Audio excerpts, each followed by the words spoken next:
Hello. അപ്പോൾ ഇന്ന് ഞാൻ വ്യത്യസ്തമായ കുറച്ച് കൃഷിയാണ് കാണിച്ചു തരാൻ പോകുന്നത്. ഓക്കെ, അപ്പോൾ കുറച്ച് കൃഷി നമ്മളിവിടെ ചെയ്തിട്ടുണ്ട്. അതെന്തൊക്കെയാണെന്നുള്ള കാണിച്ചു തരാം. ഓക്കെ, ഇത് ഞാൻ മുമ്പ് കാണിച്ചതാണ്. നമ്മൾ ഓറഞ്ചൊക്കെ വിളവെടുത്തതാണ്. ഇത് ഓറഞ്ചിൻ്റെ മരമാണ്. ഓക്കെ, ഇത് നമ്മൾ സൗദി അറേബ്യയിൽ നിന്ന് കൊണ്ടുവന്നതാണ് ഈ ഓറഞ്ച്.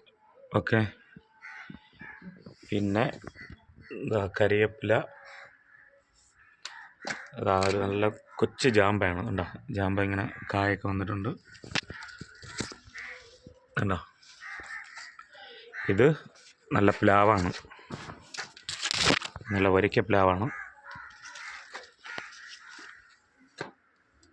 പിന്നെ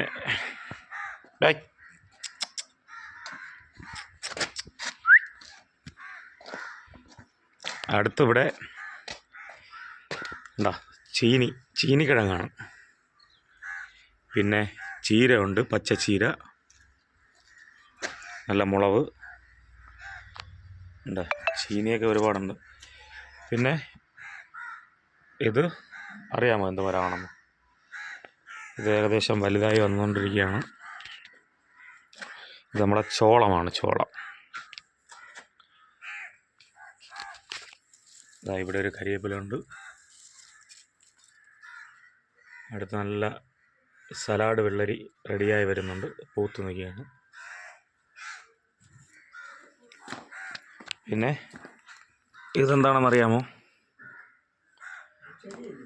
ഇത് പുതിനയാണ്, പുതിന.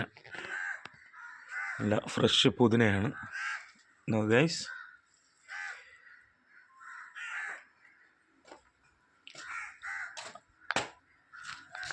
പിന്നെ വ്യത്യസ്തമായ ഇതാണ് മൽബറി.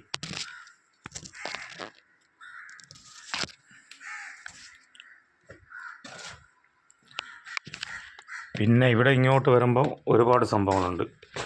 ഇഞ്ചിയുണ്ട്, മുളക് തൈ. ഇതെന്താണെന്നറിയാമോ? പുളിഞ്ചിക്ക. പുളിഞ്ചിക്കൊക്കെ ഒരുപാട് കാച്ചതാണ് ഇതിൽ. ഇതാ കരിവേപ്പില, അടുത്ത് നല്ല മണമുള്ള മുളക്, എല്ലാം പൂത്ത് നിൽപ്പുണ്ട്. ഓക്കെ, ഇതാ ചീനിക്കിഴങ്ങ്. ഇവിടെ എല്ലാം ഒരുപാടുണ്ട്. ഇവിടെ ഒരു നമ്മുടെ സാമ്പാറിലൊക്കെ ഇടുന്ന ചേമ്പ് മുട്ട. പിന്നെ ഇതൊരു ഇതിൻ്റെ പേര് എനിക്ക് കറക്റ്റായിട്ട് പറയാനറിയില്ല. ഇത് നല്ല ടേസ്റ്റാണ്. ഇത് വിളഞ്ഞു വരുമ്പോൾ കഴിക്കാൻ നല്ല രുചിയാണ് ഇതിൻ്റെ കിഴങ്ങ്. ഓക്കെ, ഇത് റംബേല. പിന്നെ ഇനി വ്യത്യസ്തമായ ഒരു സംഭവമാണ് അടുത്ത്. നോക്കൂ, നല്ല മരിച്ചീനി. അപ്പം നമുക്കിവിടെ നടാനുള്ള സ്ഥലം വളരെ കുറവാണ്. അതുകൊണ്ട് നമുക്ക് മരിച്ചീനി നമ്മൾ ഈ ബോക്സിലാണ് നട്ടിരിക്കുന്നത്. അതിൽ തന്നെ നല്ലൊരു മുളക് തൈയുണ്ട്. ഓക്കെ.